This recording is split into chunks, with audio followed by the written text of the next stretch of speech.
మానవత్వం అంటే, మానవ సమత్వం అంటే, మతం అంటే, మత ఉన్మాదం అంటే చాలా స్పష్టమైనటువంటి అవగాహన ఉంది. అంతటి అవగాహన కలిగి చాలా బ్యాలెన్స్డ్గా తన ఉపన్యాసాల్లో మాట్లాడుతూ ఉండేవాడు. ఈరోజు సెలవిస్తుంది, గుమ్మంలో నిలవబడి బుద్ధి చెప్పేట మీద జనులు పగబడతారట, మనుషులు వాళ్ళని ద్వేషిస్తారట.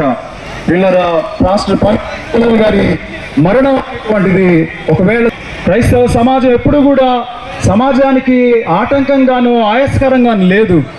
క్రైస్తవ సమాజం ఎప్పుడు సంఘానికి సమాజానికి క్రీస్తు ప్రేమను పంచింది. చేతనైనంత వరకు, ప్రాణం పోయేంత వరకు సమాజానికి సేవ చేసింది. సమాజంలో ఉన్నటువంటి అనేకమైన రుగ్మతలను రూపుమాపింది. నవ సమాజ నిర్మాణంలో క్రైస్తవ విశ్వాసులు, దైవ సేవకులు ఎంతోమంది తమ జీవితాలను అర్పించారు. ఆ క్రమంలోనే ఈరోజు ప్రాణాలు పోగొట్టుకునే